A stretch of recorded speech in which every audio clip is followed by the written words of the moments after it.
Nah itu teman dekatnya Nabi Sulaiman tuh ya agak sopan tuh bilang gini, itu Pak Nabi itu kalau nanti ada malaikat Israel saya pinjam anginnya supaya tidak bisa ngejar saya katanya. Jadi mulai dulu tidak hanya pejabat, Nabi pun ya punya teman yang agak-agak gimana. Suatu saat malaikat Israel disuruh nyabut orang, misalnya namanya siapa lah. Nanti saya sebut ada yang tepaan sama nanti tersinggung, ya semuanya siapa gitu. Yang jelas namanya ada Agus tidak Bambang karena bahasa Arab itu. Itu orang ini cabut di India.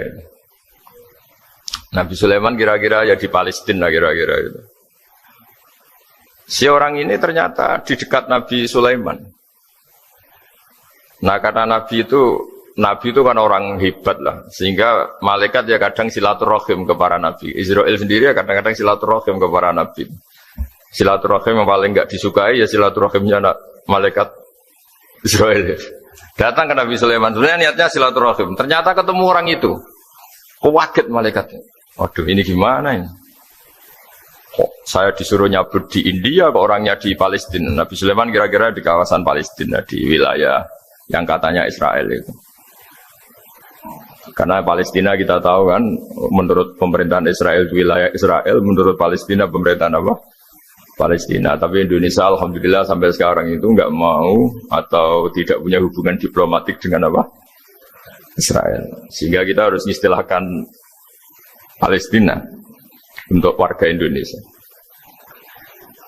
Kaget malaikat ini katanya disuruh nyabut di India kok ada di sini. Nah si Kroni ini, si orang yang itu melihat malaikat Israel, entah kenapa kok dia bisa melihat itu. Mungkin punya kekuatan tertentu karena dekat Nabi.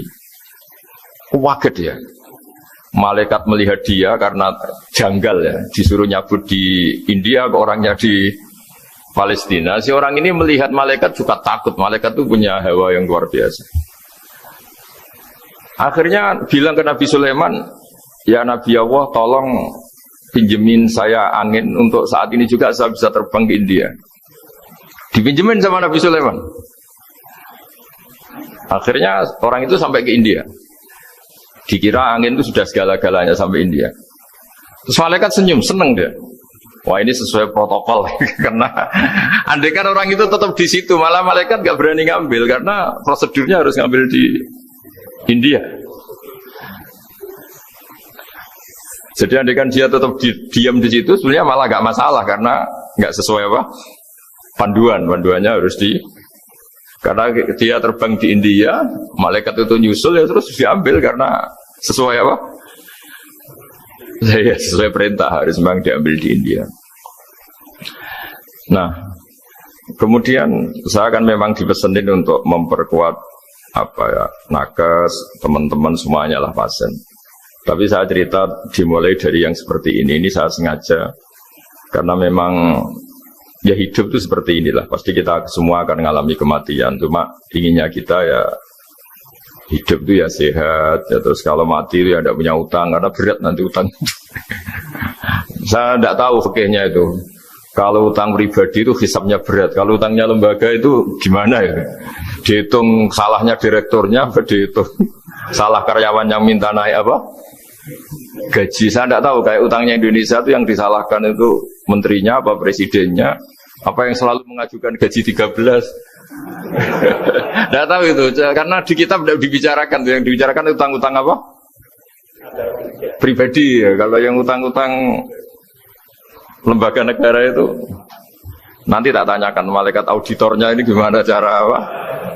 Itu yang disalahkan menterinya, apa presidennya, apa direkturnya, apa pengajuan proposal itu. Nah singkat cerita itu kalau ngadepin kematian atau sebenarnya yang ngadepi kehidupan juga kita ini. Inna sholati wa nusuki wa mahyaya wa mamati lillahi rabbil alamin. Saya bicara ilmunya kiai. Misalnya si A itu sebenarnya sudah ditulis dia mati karena kecelakaan. Yang satu ditulis mati karena sepuh, karena tua. Yang satu mati karena tersedak. Yang satu mati karena ngelindur. Mungkin yang satu mati karena tenggelam. Sehingga sebetulnya andaikan kita melihat Lauh Mahfud, kita ini ya naif. Saya berkali-kali ngaji bilang, kadang kita ini takutnya sampai angking takutnya dari motor ngelamun, gara-gara ngelamun gitu. Andaikan malaikat itu kok suka bully, kawan gitu. Kamu catatannya kecelakaan kok yang kamu takuti apa? Covid. Yang sejarah misalnya kita pernah hidup tanamkan kebencian sesama itu terus ke bawah. Anak cucu kita dikandani jogeman cocok wong iku musuh bapakmu, mbahmu itu. Sehingga anak cucu itu dendamnya diwariskan. Wong dendam kok dia apa? Wariskan.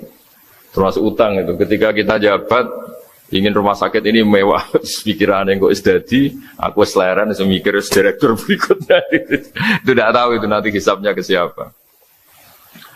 Saya ulang lagi ya. Maka dalam satu ayat dikatakan laqad kunta fi ghaflatin min hadza fakashafna anka ghita'aka fabasarukal yauma hadid. Manusia ketika di dunia itu dianggap tidur. Tidur itu dengan tanda kutip itu bodoh. Bodoh itu tidak tahu. Fakashafna anka ghita'aka. Nanti setelah kamu mati itu pinter. Tapi ketika Anda pinter sudah meninggal, sudah tidak bisa memperbaiki kesalahan-kesalahan kita. Nah, kenapa kita dikatakan sekarang ini tidur? Karena kita ini sering menyaksikan sesuatu yang sebetulnya tidak ada hubungannya dengan kita. Tidak ada hubungannya dengan kebutuhan kita. Misalnya kita ngelamun, berkhayal, ingin hidup kaya raya, sejahtera, jabat, orang lain anak buah semua. Ternyata itu nggak penting ketika kita di akhirat. Yang penting adalah Anda meninggal dalam keadaan menghamba kepada Allah Subhanahu wa Ta'ala. Saya berkali-kali ngaji, kalau saya berkali-kali bilang, andaikan hati kita nanti direkam Allah, nanti di akhirat sudah direkam, orientasi kita direkam nanti. Pak Agus misalnya ingin punya mobil, punya rumah mewah, punya apa. Terus orientasinya gitu. Di depan Tuhan yang menyuruh kita, mensyariatkan kita, inginnya itu ya jadi hamba Allah terbaik, jadi kekasihnya Allah, jadi hamba yang bersujud, dari hamba yang bersedekah. Jadi ini kan tidak sambung, ada cita-cita versi Allah yang dianjurkan Allah, yaitu bercita-cita jadi hamba yang soleh, yang bermanfaat, yang memanfaati orang banyak. Kemudian ini ada cita-cita yang hadzun nafsi, ingin mapan, semua orang anak buah. Hal-hal seperti ini itu harus kita jaga, jangan sampai terjadi. Makanya di semua kitab, pertama mendahulukan bab niat. Niat itu ya, faman kana hijratuhu ila Allah wa rasulih, fa hijratuhu ila Allah wa rasulih. Orang baik itu orang yang orientasinya itu menuju Allah Subhanahu wa Ta'ala. Lalu yang kurang baik adalah orang yang orientasinya itu ya harta, perempuan, pokoknya inginnya itu hal-hal yang kepentingan dirinya sendiri. Nah lalu kenapa kita kadang tidak tahu? Ya tidak tahu itu karena tadi kita kalau tidak wiridan itu tidak punya efek samping. Tapi kalau kamu nggak punya uang kan terus lemes. Karena ngerti itu terus uang itu penting, wiridan tidak penting. Nah dari kesimpulan itu sebenarnya kita menjadi bodoh. Karena menjadi bodoh ketika Anda meninggal ternyata uang ini gak penting, wiridan ini penting. Tapi tahu kita terlambat setelah kita meninggal. Nah di sini saya ingin mengingatkan apapun kondisi kita, yang jelas itu ingat selalu kepada Allah Subhanahu wa Ta'ala. Caranya ingat gimana? Kata Nabi, kamu bayangkan musibah yang lebih ekstrim, kamu akan tahu yang kamu alami itu ahwan wa aisar, yang kamu alami itu ringan sekali. Ringan seringan-ringannya. Saya beri contoh ya, kalau Anda belajar, kalau dalam bahasa pondok itu falak, mungkin kalau bahasa umum itu apalah, ilmu apa. Misalnya orang ahli meteor, ahli apalah, ahli perbintangan. Ketakutannya pasti benda langit ini jatuh, kemudian menimpa bumi. Nanti kalau Anda ahli geologi itu takutnya bumi ini likuifaksi karena sumber daya alamnya sudah begitu dikeruk, dimanfaatkan. Nanti yang ahli teroris atau yang ahli ekstremis itu takutnya itu ada teroris. Yang ahli sosiologi takutnya Indonesia itu chaos. Kalau chaos ya saling bunuh, saling. Jadi semuanya ini ketakutan ini semuanya mengarah terhadap kematian. Kecelakaan lalu lintas ya menjadikan orang mati, likuifaksi kayak kemarin di Sulawesi ya iya, gunung meletus, gempa, tsunami. Nah ketakutan yang menjadikan kematian sebenarnya banyak. Kalau baru tsunami aja ya orang takutnya ke tsunami. Nanti kalau ada kematian gempa ya takutnya gempa. Kalau temanya COVID ya takutnya COVID. Terus kalau ada tetangga mati karena ngelindur ya baru gue nak turu hati-hati nggak nak mati ngelindur. Jadi nah masalahnya kan kita tidak tahu, nggak tahunya itu ya tadi takutnya COVID ternyata catatannya itu mati kecelakaan. Takutnya kecelakaan ternyata matinya itu ngelindur. Kan kita tidak pernah tahu. Dari tidak pernah tahu itu kemudian agama datang dengan anjuran sudahlah kamu tawakal bahwa semua urusan kamu di tangan Allah Subhanahu wa taala. Inna sholati wa nusuki wa mahyaya wa mamati lillahi rabbil alamin la syarikalah. Yes, ibadah kita, salat kita, hidup kita, mati kita semua di tangan Allah Subhanahu wa taala. Sehingga dengan berpikir begini ini melihat COVID itu ya kayak melihat potensi kematian yang lain kayak karena gempa, likuifaksi, kecelakaan, karena ngelindur, karena macam-macam. Kenapa saya membuat menyarankan ya supaya orang berpikir demikian, supaya bersyukur bahwa kita ini dihimpit, disekelilingi penyebab kematian tadi. Kalau kita ahli meteorologi mungkin takutnya itu asteroid jatuh, terus kemudian meteor jatuh yang nggak habis digesek oleh sistem alam, terus macam-macam. Yang ahli gempa juga takutnya gempa, yang ahli tsunami takutnya tsunami, yang ahli sosial takutnya Indonesia chaos, kemudian saling bunuh, saling dan sebagainya dan sebagainya. Nah dengan keadaan seperti ini kita ini baik sekali. Bukan sekedar baik sekali. Kita tidak mengalami chaos sosial, kita tidak mengalami likuifaksi, kita tidak mengalami benturan benda langit di bumi kita. Karena itu sekali terjadi, bukan 1-2 lagi, tapi habis seluruh Indonesia, mungkin seluruh dunia. Nah, di sini cara Allah membuat kita selalu bersyukur bahwa hal-hal itu tidak terjadi. Jadi ada sebuah ayat yang Allah selalu mengingatkan, Ha'amintum man fis sama ayyakhsifa bikumul ardo fa'idha hiya tamur. Kamu boleh sekali-kali berpikir, bumi ini justru potensinya itu likuifaksi, potensinya itu hancur karena di bawah itu ada magma, ada minyak, ada macam-macam. Ini kan di bawah ini kan ngerongkong cara Jawa itu karena diambilin terus. Piro-piro diambil ya ini ya ono masih bisa dipakai. Belum sistem bumi sendiri wafil arti kita mutajawirat, bumi sendiri itu berupa lempengan-lempengan. Setiap saat itu potensinya geser, sekali geser ya jadi gempa itu. Terus belum benda langit yang potensinya juga jatuh, sekali jatuh ya habis kita. Jadi yang kita ini dikepung sekian potensi yang bisa menghancurkan kita. Tapi nyatanya, mulai Nabi Adam sampai sekarang itu ada kehidupan, ada khayal. Sing Joko yang kepengen payu rabi, mungkin sing wis payu rabi ya mbah kepengen mbah roh, macam-macam lah. Tapi yang jelas itu, wong dikepung kematian kok ya khayalnya masih tinggi gitu. Saya nggak pernah ngayal ya orang yang utang ditagih itu, gak kober ngayal. Soalnya wedine tanggal kredit itu. Tapi ini saya cerita supaya orang Indonesia itu ngerti lah bahwa yang ngepung kita itu tidak hanya COVID, banyak. Makanya orang Arab itu kalau ngendikan itu, wa malam yamut bisayfi ma tabi khairihi ta'addadatil asbab wal maut wahidu. Karena orang Arab itu kan dulu Arab sebelum Islam itu kan satu kabilah nyerang kabilah yang lain. Wah itu kan harus butuh orang-orang tangguh karena dulu sistem rezekinya kayak sistem Indonesia dulu lah. Kerajaan ini nyerang ini supaya satu kerajaan punya eksistensi harus mengalahkan kerajaan yang lain. Bahkan cerita-cerita itu sama lah di Indonesia di mana-mana. Nah itu pemuda-pemuda yang gagah berani itu karena punya pegangan tadi. Wa man lam yamut bisayfi toh mata biwirihi. Kalau kamu tidak mati di medan perang ya tetap aja mati juga. Sehingga mereka kendel gitu kata cerita orang dulu. Ta'addadatil asbab wal maut wahidu. Sebab kematian bisa macam-macam, tapi kesimpulannya tetap saja namanya mati. Lalu Islam itu mengajarkan aksiru min dzikri hadhimil ladzat. Kamu harus banyak ingat mati. Tapi uniknya Islam itu menyuruh ingat mati itu disuruh justru semangat hidup. Karena kita butuh bekal itu. Jadi kalau kamu ingat mati itu jangan terus loyo, terus nunggu takdir mati itu enggak, malah disuruh semangat. Nah, tenaga medis semangat mengobati pasien, yang pasien juga semangat mensupport dirinya supaya punya keberanian hidup. Dorong Jawa nunggoni anak, nunggoni putu. Kalau saya sebagai kiai ya nunggoni santri, nunggoni umat. Jadi ingat mati itu justru dengan cara mencintai hidup. Karena hidup ini adalah bekal kita untuk sanggup ketemu Allah Subhanahu wa taala. Kadang-kadang bekal itu mudah sekali. Ada orang nakal gara-gara minumin anjing yang baru haus, sama Allah dimaafkan. Ada orang yang pulang dari tempat kerjanya, ada duri di tengah jalan, disikirkan takut kena orang, diampuni Allah, akhirnya menjadi ahli apa?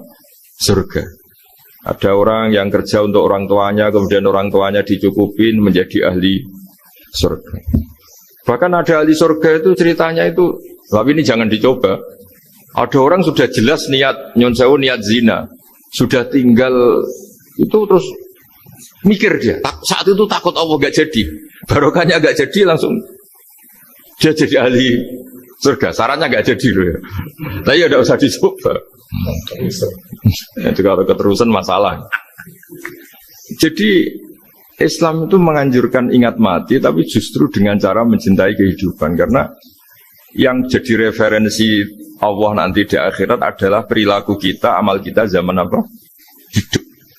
Jadi disuruh ingat mati, tapi justru dengan cara sangat mencintai apa? Kehidupan. Lalu yang dinamakan kehidupan itu apa?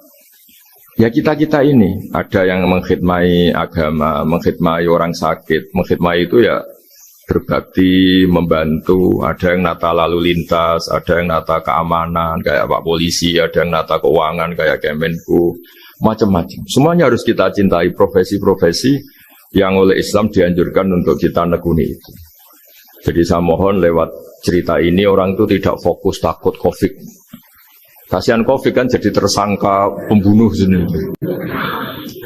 Padahal di kampung-kampung orang lugu-lugu yang saking nggak ngertinya itu kalau dikasih sumbangan itu katanya itu salam neng COVID matur nuwun. Itu ribet kalau orang lugu-lugu itu. Dikira COVID itu satu makhluk atau manusia yang apa? Nyumbang itu. Jadi saya mohon semohon-mohonnya, minta seminta-mintanya. Sampai harus ngitung nikmat lah. Dengan sistem meteor seperti itu di langit tidak jatuh ke kita. Sistem bumi yang sudah ngerongkong gini tidak likuifaksi. Terus di dunia ini banyak kimia, banyak racun. Itu kalau misalnya meledak kemudian dibawa angin, mungkin matinya lebih massal. Ternyata semua itu tidak terjadi. Artinya nikmat yang sekarang kita dapatkan, kita nikmati sekarang itu jauh lebih besar ketimbang ketakutan kita. Nah, ini Islam selalu menganjurkan fazkuru ala Allah la'alakum tuflihun. Selalu ingat sisi-sisi nikmatnya Allah. Kamu jangan hanya sisi wah kita dikepung Covid, kita punya istri judes, punya anak enggak nurut, punya atasan sadis, punya anak buah enggak loyal. Kalau gitu terus ya kamu enggak berani hidup. Yang diingat masalah. Itu salah, hidup seperti itu salah menurut Islam. Yang Islam menganjurkan fazkuru ala Allah, kamu ingat sisi-sisi nikmatnya Allah, bukan sisi-sisi kita hidup itu diuji. Saya punya sekian cerita ulama-ulama yang unik, yang punya nasihat itu. Jadi ada orang kaya raya, dulu temannya banyak, anak buahnya banyak. Suatu saat dia miskin terus gak ada yang berkunjung. Jadi dia ngeluh, curhat ke ulama itu. Ketika saya kaya yang berkunjung banyak, ketika saya miskin kok nggak ada yang berkunjung, kurang ajar betul teman-teman saya. Terus kata kiai itu lucu kalau yang ada nih, ya bagus gitu dong ketika anda miskin tidak ada yang berkunjung. Loh kok bisa? Ya misalnya kamu sekarang jadi buruhnya orang, pas disuruh-suruh dibentak-bentak, terus teman kamu udah datang, malah kamu jadi tontonan toh. Mendingan nggak ada datang, jadi kamu ketika buruh orang nggak malu karena teman-teman kamu sudah tidak datang. Ya alhamdulillah kalau gitu ya. Jadi dulu satu hal yang dia dulu nganggap problem, ya kan kalau kamu misalnya dulu kaya, temannya banyak, jabat, terus yang takut banyak. Ketika sudah miskin, Yon Sawu jadi buruhnya orang disuruh-suruh, terus teman kamu tetap udah datang. Siap nggak ada? Siap datang apa siap tidak datang? Lebih siap tidak datang sebetulnya kan? Karena nggak jadi tonton. Akhirnya dia sadar. Ya gitu kalau dikeluhin istri saya ini judes, ya sering marahin gini-gini. Ya bagus dong marahin kamu. Kalau marahin tetangga malah masalah. Coba kamu punya istri kalau marahin orang lain pusing enggak? Mendingan marahin. Jadi pokoknya dilatih terus. Lama-lama dia bersyukur. Nah, termasuk cara kita melihat kehidupan. Ada doa Rasulullah SAW yang luar biasa. Ya Allah, jadikan kehidupan ini sebagai penambahan saya untuk berbuat baik. Wal mau tarohatan li min kulli syarrin. Kalau saya engkau takdir mati, ya anggap mawon ini mati itu berakhirnya semua potensi keburukan saya. Orang itu kan potensinya dua, buruk betul atau potensi buruk. Mungkin sekarang kita ada korupsi, tapi saja suatu saat kita korupsi. Mungkin sekarang kita ada salah, suatu saat potensi salah. Dan mati itu mengakhiri itu semua. Makanya saya berkali-kali cerita kalau ngaji, kalau orang-orang alim NU itu kalau ada bajingan mati tetap dia seksa ini baik dia. Itu tetangganya nggak mau semua. Wong bajingan kok darani baik. Tapi kiainya ngotot. Harus disaksikan kalau ini baik. Akhirnya mereka bilang ya baik-baik. Padahal di hati kiainya sudah tidak bisa garong lagi, tidak bajing lagi. Ya baiklah gitu. Jadi sehingga orang-orang soleh itu melihat hidup itu ya biasa, melihat mati itu biasa. Karena hidup adalah sarana kita menambah kebaikan dan mati adalah akhir dari segala keburukan kita atau potensi keburukan kita. Jadi Islam itu mengajarkan kita gimana menghadapi kehidupan, juga gimana menghadapi apa? Kematian. Jadi saya ulang lagi itu ajaran-ajaran Islam yang luar biasa. Jadi ij'alil hayata ziyadatan li fi kulli khairin wal mauta rohatan li min kulli syarrin. Jadi hidup menambah kebaikan. Kalau kita mati anggap saja mengakhiri semua buruk kita kalau kita sedang buruk atau potensi keburukan kita. Saya cerita ringan tapi supaya diingat-ingat. Jadi kalau kita yang nekuni, saya tadi kan sudah bilang, kita kiai yang nekuni ilmu itu, ya tadi kita agak fokus bicara COVID. Inna waha yumsikus samawati wal ardo antazula wala inzalata in amsakahuma min ahadim min ba'dih. Kalau kamu ahli meteorologi kan melihat ini jatuh, jumlahnya besarnya sekian. Ini kalau digeser oleh atmosfer paling masih sekian, kayak kemarin Januari kan hujan meteor yang sering kena Lampung kemarin. Terus di mana-mana mesti takut kamu itu. Kalau kamu ahli gempa takutnya itu ya pergeseran lempengan bumi. Kalau kamu ahli tsunami ya takutnya tsunami. Kalau ahli sosiologi ya takutnya chaos sosial ya, sama kamu medis ya takutnya penyakit yang menular, penyakit seperti ini. Nah, oke, kita sekarang fokus menghadapi COVID dan kita selalu berharap supaya Indonesia terbebas dari apa? COVID dan musibah-musibah yang lain. Ya tadi, apa gunanya terbebas dari COVID tapi chaos sosial? Kayak apa terus kita? Sehingga Islam selalu mengajarkan harus disyukuri lah bahwa kita sekarang alhamdulillah kita hidup harmonis. Kita kata Mbah Mun Bhinneka Tunggal Ika itu dihentikan terus. Terus yang terakhir masalah air. Air itu sumber kehidupan. Di antara Allah mengingatkan kita adalah Qul ara'aitum in asbaha ma'ukum ghoron famay ya'tikum bima imma'in. Bumi ini kan bawahnya ada magma, terus ada air. Normalnya air itu enggak ada. Secara teori itu normalnya air itu enggak ada karena bumi itu kan kalau ada air kan meresap. Sudah meresap bawahnya itu ada minyak, ada magma, harusnya air itu tersedot habis. Tapi orang saking angkuhnya, saking cueknya, ngira air itu malah potensinya itu abadi. Sebetulnya kalau menurut teori alam, air itu gampang hilang kan, diletakkan di bumi ya bumi itu meresap. Nanti bawahnya itu ada minyak, ada sebagian ada magma, ada macam-macam lah.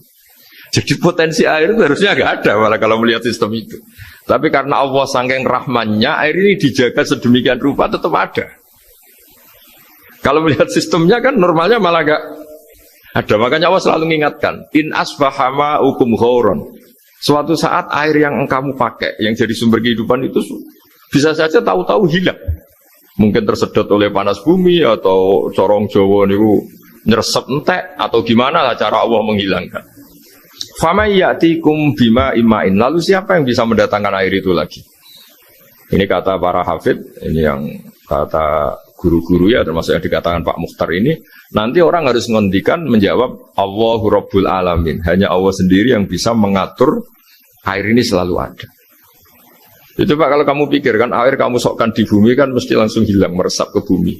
Bumi ada bawahnya lagi, ada bawahnya lagi. Dan mungkin bukan yang paling bawah, mungkin tomak, harusnya itu nggak ada. Tapi Allah saking sayangnya mengatur sistem, air itu ada dan tersedia. Tapi ketika orang terlalu cuek dan angkuh, sampai lupa syukur tersedianya apa? Air. Itu Allah mengingatkan, disuruh bayangkan, kul aro'aitum, coba bayangkan kalau in asbaha ma'ukum ghauron. Tadi kan ada khataman ya, saya ikut terima kasih. Bayangkan kalau air suatu saat itu ghauron, menjadi hilang. Fama ya'tikum bima iman. Jadi saya tidak bisa spesifik memberi nasihat tentang kopi karena ya tadi yang bisa membunuh kita ini banyak. Ya tsunami ya bisa bunuh, gempa bisa bunuh, likuifaksi bisa bunuh, jatuhnya benda lain kita bisa bunuh. Takut tanggal utang kaget ya bisa bunuh. Macam-macam. Semacam-macam lah ngelidur ya. Kemarin mudik aja yang sebelum tertata rapi aja mudik aja berapa kemarin kalau ada apa mudik lebaran yang tahun berapa 3 tahun yang lalu apa 4 tahun yang lalu dulu. Jadi saya mohon ketakutan kita adalah yang hakikat adalah takut jadi hamba yang tidak baik. Itu yang harus jadi ketakutan sejati. Takut kita di mata Allah tidak jadi hamba yang baik sehingga kita jauh dari Allah Subhanahu wa ta'ala. Karena cita-cita terbesar kita dan cita-cita terbaik kita adalah jadi hamba yang diridhoi Allah Subhanahu wa ta'ala. Sebaliknya ketakutan kita sejati adalah takut su'ul khotimah, takut jadi hamba yang tidak baik. Kita inginnya adalah assalamu alaina wa ala ibadillahis sholihin. Yang berhak mendapat keselamatan dunia akhirat adalah orang-orang atau hamba-hamba yang soleh. Ya tadi untuk menjadi soleh itu gampang di Islam itu. Tenaga medis, nolong pasien ya ibadah. Pasien husnudzon sama dokter ya ibadah. Mengelola hidup, ingin hidup ya ibadah. Anak ngurus istri ngurus. Pokoknya anak yang ngurus keluarganya juga ibadah. Semuanya itu di Islam itu asal tidak maksiat itu dianggap apa? Ibadah. Dan untuk orang menjadi kekasihnya Allah kayak tadi. Ada orang yang karena ngerawat hewan dijadikan walinya Allah. Menghilangkan apa duri atau pengganggu di jalan jadi kekasih Allah. Itu cerita-cerita itu semuanya ringan. Bahkan tadi ada yang cerita sekedar ingin maksiat dan tidak jadi. Dalam Islam itu kan gitu, orang yang merencanakan maksiat kemudian tidak jadi, itu ditulis pahala. Jadi gampang sekali untuk menjadi orang soleh dalam apa? Islam. Kalau tidak bisa itu semua kata Nabi takufu syarroka anin nas wa inna shadaqatun minka ala nafsik. Kalau tidak bisa berbuat baik sama orang lain, yang penting tidak mengganggu orang lain. Terus kan enak seturu ning omah ngelamun, bengak-bengok dhewe aja banter-banter tapi. Nak bengok-bengok banter-banter kan ganggu tangga. Itu asal tidak ganggu orang lain. Takufu syarroka anin nas. Kamu jangan sampai efek buruk kamu berakibat pada orang lain. Itu juga fa inna shadaqatun minka ala nafsik. Itu ya bagian dari sedekah kamu. Taruh saja misalnya kalau secara ilmu medis, misalnya kita ini kok dinyatakan positif COVID, secara ilmu medis nggak boleh ketemu orang lain, terus kamu diisolasi. Kamu niatin ketika diisolasi itu tidak menularkan bahaya kepada orang lain. Itu juga ibadah. Jadi ibadah itu gampang sekali, mudah sekali. Karena agama ini yuridu wa bikumul yusra wala yuridu bikumul usra. Agama ini mudah bukan sulit. Ya, mohon maaf tadi saya nggak bisa datang yang jam 11 karena saya tadi malam hormat di Jogja, acara 7 harinya Kiai Tabik, tadi pagi baru datang. Tapi saya mohon pokoknya yang seneng ya hidup itu yang seneng, diberi kesempatan hidup sampai sekarang itu yang seneng. Jangan karena teman kamu meninggal terus akan-akan ini teman saya meninggal, paling saya besok. Kok kamu tahu? Nyatanya besok hidup lagi, besoknya ya hidup lagi sampai sekarang ya masih hidup. Sudahlah mensyukuri yang ada. Jadi sudah saya mohon syukur itu penting. La in syakartum lazidanakum. Justru dengan kita syukur itu insya Allah segalanya akan tambah baik, tambah apa? Baik. Matur nuwun ngapunten ingkang kathah. Assalamualaikum warahmatullahi wabarakatuh.